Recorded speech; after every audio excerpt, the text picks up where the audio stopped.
All right, we are on Gravity's Rainbow, page 191, which brings us up to episodes 2 and 3. We'll discuss both of them in this video series.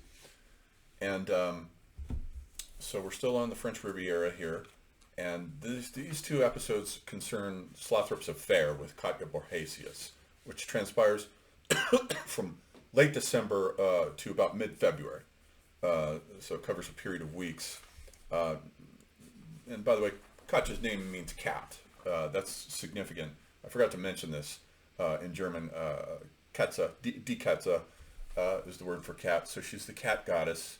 And the cat goddess is a very old tradition. Thomas Mann also has this in the Magic Mountain with Frau Shosha, where it's French for the cat there.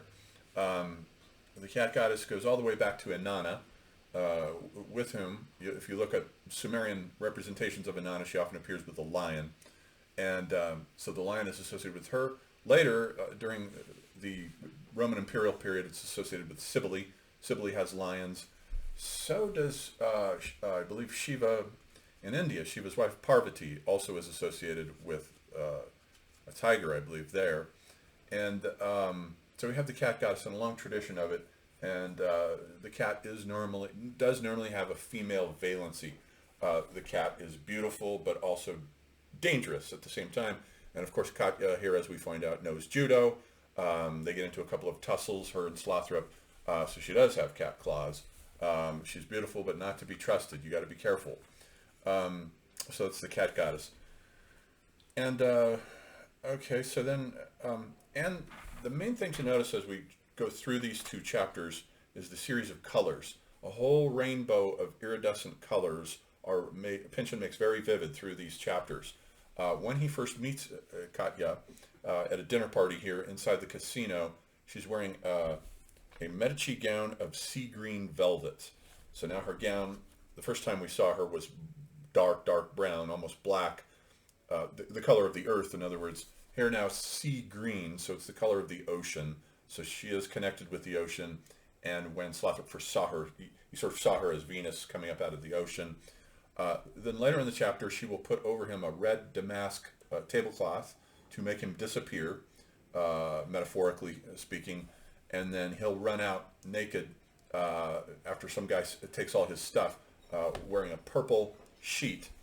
And then finally, in the next chapter, episode 3, the last time he sees her, she's wearing a bright red dress. The red is tied to Slothrop as a color because in his sodium emetol session, the color red had appeared all over the place. Malcolm X's hair, he was called the red one in that chapter, and so forth. So red is associated with Slothrop, as we'll see here, and we'll find out the reason for that. And then, so a whole iridescence of colors is going on in these chapters. So he's talking then with Tantivy. He's been sitting beside Katya at the dinner table. She's been talking to a general, and her leg brushes up significantly against his. So she's flirting with him, and then she tells him outright, come up to my room. It's 3:06. Come up to my room at midnight, the witching hour, in other words. And later on, she will play a witch, I think in episode 5, Domina Nocturna. She shows up as a witch in association with Brigadier General Pudding, with whom she has S&M sex. And then so he's talking with Tantivy about this. He's like, you think I should go up there? Tantivy says, yeah, why not? Go up, you know. But he has doubts. Slothrop is paranoid here about all of them, especially Bloat. And he brings up Bloat to Tantivy, since Tantivy and Bloat are friends. And Bloat now is mysteriously absent all of a sudden. Bloat had handed him the crab to lure the octopus away. And Slothrop also thinks it's suspicious that Bloat told him specifically, don't kill the octopus. Here, have it eat this crab. So he thought that was suspicious. And so they're talking, and Tantivy says, yeah, well, he sort of confesses a little bit. I don't think Tantivy is in on all this, because he says to Slothrop, Bloat has been a little different lately. He used to talk about what he would do after he got demobbed, after the war. Now he doesn't do that anymore. His attitude does seem a little bit odd. So Tantivy agrees with him that Bloat does seem a little strange. But now he's disappeared. He's MIA all of a sudden. after completing his mission with the octopus, I suppose. Then he's out of there. These people show up, they do their missions for and or against Slothrop, and then they disappear. So he's getting more and more suspicious.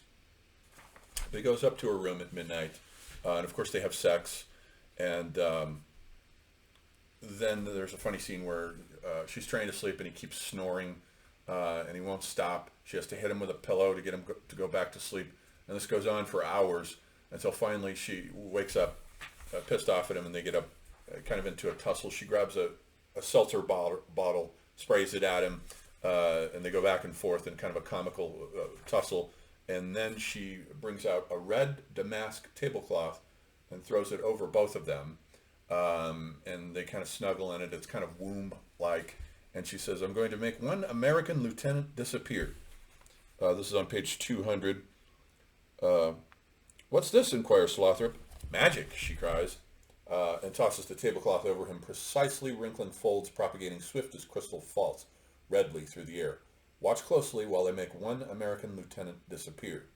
But they end up sleeping under it. They have sex again, and they end up sleeping under the tablecloth all night. Morning comes, and just as they're waking up, Slothrop hears somebody in their room messing with his shit. And then he looks and he sees a guy running past under the tablecloth, and he gets out from under the tablecloth.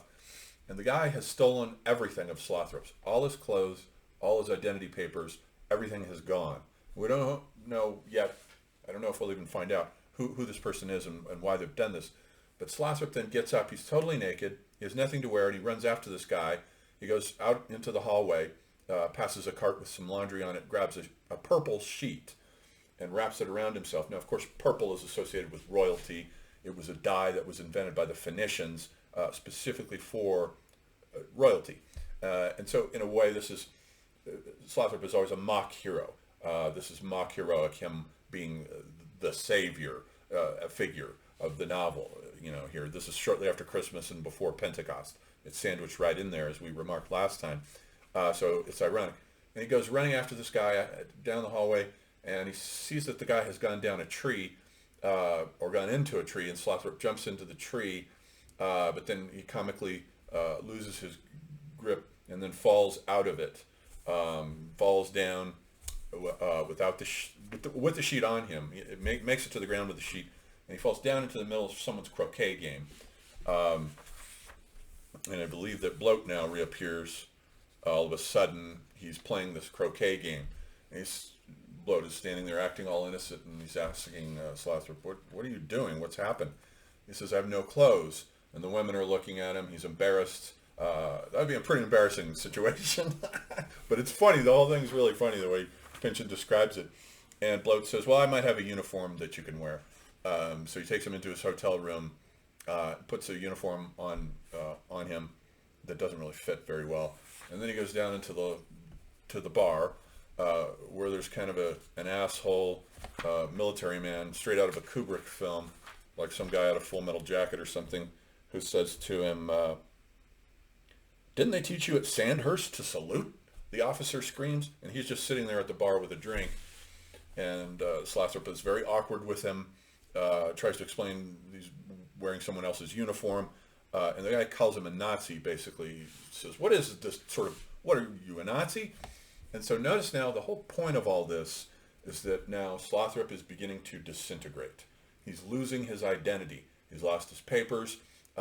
People start confusing him. They're not sure who he is, so he's blurring. He's going out of focus, and Pynchon describes him falling out of the tree, breaking into a million pieces, like Humpty Dumpty falling off the wall.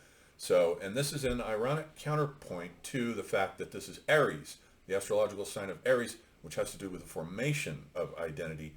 But here, it's the reverse. In this part 2, Slothrop is losing his identity. He's going out of focus. And so that's the whole point of this scene, is the beginnings of his disintegration into a series of avatars that he will appear as. And so then the chapter ends with mysteriously him wandering around in Bloat's uniform, and now everyone's gone. Bloat's gone, Tantivi's gone, except for Katya. But everyone is mysteriously gone. The girls are no longer down on the beach that they had been flirting with. There were 3 girls that they had been flirting with. They're not there now. Their missions have been completed, apparently, and Slothrop suspects that, which is exactly what's happened. They've all been withdrawn. Their missions have been completed, except they leave him with Katya for a specific reason. So he goes up to her room, and she takes him in. She's like, "I missed you." And so that's how episode 2 ends. And then episode 3, which is quite a bit longer and more complex, begins with them... they're still having sex in the hotel room, and then one day they're out on the beach, and they're sunning themselves on the beach, and then this guy in a black suit with reddish hair walks by, and his name is Sir Stephen Dodson Truck. Dodson Truck, of course, sounds like the Datsun from Nissan, the Datsun truck that was popular after the war. So he has that name, and he shows up. And now Slothrop is beginning to study rockets, rocket science, rocketry. He wants to know everything about rockets, and this is good. This is what the White Visitation, basically want him to do. And so they've sent Stephen Dodson Truck to make sure that Slothrop is learning everything he can about the rocket. The White Visitation wants him to know the rocket science inside and out, because they're searching for the connections between his hard-ons and the rocket. And they think maybe they'll find it if he traces the rockets and people keep an eye on him. Is he getting erections? And as a matter of fact, weirdly he is. Sir Stephen Dodson Truck starts acting sort of as a tutor to him in this rocket science. And this is a guy who speaks 33 languages. And he talks about some etymologies of words at various points. But Slothrop does find himself getting hard-ons in the middle of the guy teaching him these things, and then he notices that the guy is always writing something down when it happens.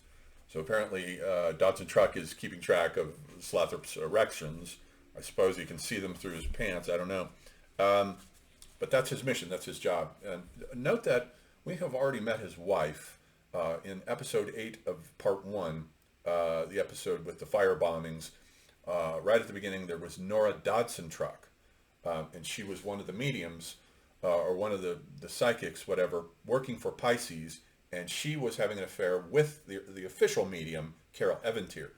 So all these characters are interconnected. It's very difficult to keep track of them, and Pynchon switches scenes around a lot without warning. And suddenly you realize you're reading this chapter and you're in a totally different time and place with different characters. Now, he does that a lot without warning, so you got to stay on your toes. So then this chapter goes along with them, him and Stephen Dodson, and then eventually he gets him drunk. He comes up with a party game, some sort of collegiate party game. It's a little like quarters, except it's with words. And he gets Stephen so drunk that everyone gets uproariously drunk in this bar playing this game, that they can barely walk. But they do manage to get up, walk out, and he gets Stephen Dodson to confess to him who he is and what his mission is. And he says, yes, indeed, he is working for the White Visitation. They have sent him here to make sure that he learns rocket science, and Stephen's job is to keep track of him and report back. And that's really it. That's his mission. And so he confesses this to Slothrop, and Slothrop realizes that his paranoia is there for a reason. He is being watched and studied and manipulated. So his whole situation is alarmingly mistrustful. It's a little bit like a Philip K. Dick novel where you get a similar atmosphere of paranoia. Paranoid novels, I noticed, start increasing after the war. You start getting more and more in postmodernity. I think it's one of its main themes. Kafka is the modernist forerunner of the paranoid novel, but he's sort of an anomaly. There are not many paranoid novels in modernism proper, which I demarcate from 1900 to 1945, postmodernity from 1945 to 1995, hypermodernity from 1995 to the present. And we'll look at examples of each of these epochs. I plan to do videos on all of them. Eventually this will be a book. So we'll look at hypermodern literature as well and see how that literature differs from postmodern literature and modernist literature. But the theme of paranoia is a big one in postmodernity. And so, yeah, so Stephen Dodson Truck tells him who he is, what he's doing. And then the next day, he meets up with Katya, and they get into a kind of fight about it. where she says to him, um, she says, how much do you know, Slothrop? What's that mean, never mind him, referring to Dodson Truck? What do you do, just throw people away? Do you want to find out? That's exactly what she does. He stands twisting his mustache. He's grown a mustache now. And Thomas Pynchon, I know, also did later grow a mustache. Tell me about it, you bastard. You've sabotaged the whole thing with your clever little collegiate drinking game. What whole thing, Katya? And so that's, now she's confessing that there's a game going on here. What did he tell you? She moves a step closer. Sure didn't tell me you knew any of that judo. Must have taught you it in that Holland, huh? Sure. Little things, singing in descending childish thirds, give you away, you know. And then they get into a tussle where she pulls out some judo action on his ass.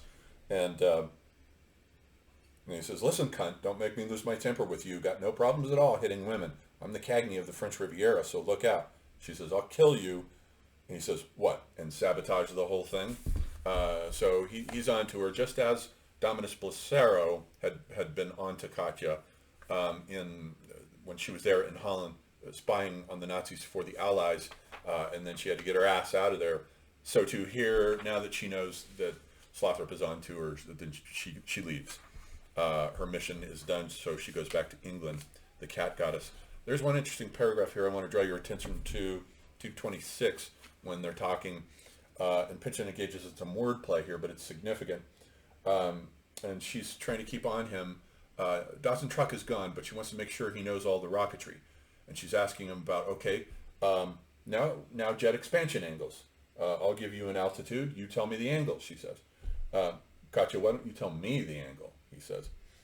She was pleased once to think of a peacock. Courting, fanning his tail, she saw it in the colors that moved in the flame as it rose off the platform. Scarlet, orange, iridescent green. There were Germans, even SS troops, who called the rocket Der Pfau. That's with a P-F, A-U, but the P is silent, Der Pfau. Pfau zwei, V2, because there's wordplay here. Pfau with the P is for peacock. And she sees the iridescent colors of the peacock's tail in the flames of the rocket as they launch. That's the gravity's rainbow aspect of it. But Pfau also means without a P, spelled without a P, but it sounds the same, is the letter V, Pfau. So they call it Pfau's Phi, but with the P, it adds the pun on the peacock and the iridescence. So this theme of rainbows and multicolored, lots of multicolors going through these two chapters is a main theme of it. Now, in alchemy, the peacock's tail is known as the cauda pavonis, and it appears as an iridescence that appears when you're manipulating the metals, and it signifies the beginnings of a rebirth of something. But here it's almost as though Slothrop takes it for a kind of covenant, like the rainbow that appears after the flood, that God makes with man as a covenant never to do it again. But here he thinks this is an uneasy covenant that he's making with Katya, that the rainbow has a different semiotic for them, for their relationship. There's also a long section in the middle here of this chapter about the White Visitation, when Dodson is confessing who he is and his connection with the White Visitation, and we go back to Carol Eventier, who is the official medium there, and who has been sleeping with his wife, Nora Dodson Truck, and we learn that Stephen is impotent. His wife left him because he's impotent. And Slothrop is the exact opposite of Slothrop in that sense. And Slothrop makes fun of him. And so they are channeling, once again, Peter Zaksa. And Peter Zaksa had been the guy that Lenny Porkler had been cheating on her husband Franz. Peter Zaksa, who was killed in 1930 in a communist street riot. And we take up his point of view as Carol Eventier channels him. And we take up his point of view as he's out on the street in the crowd, and recounting his death, the truncheon that cracked his skull open. And his name, Zaksa, is a play on Sax, S-A-X, which is a type of hatchet in German. It's a type of hatchet that is used for roofing, for chipping away roofing. So his name contains his death within it. He's killed by a truncheon, Zaksa. Grimm speculates that the Saxons were named the Saxons because they used a certain kind of axe, a zax, Z-A-X, zax. So there's all this wordplay going on in this chapter.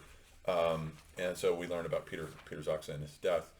And so that brings us to then Katya leaving. There's a moment where she shows up now in a red dress, bright red dress, and then the two of them are together, and she's like, I have to go back to England. And so it ends kind of in a bittersweet way, their romance. If it is a romance, which I don't think it was. I think it's just sort of them having sex. She was sent there after all to seduce him specifically. So he's being played, and pretty soon he's going to find the moral autonomy to turn the situation around and break free from the manipulations of the they, the them, the White Visitation.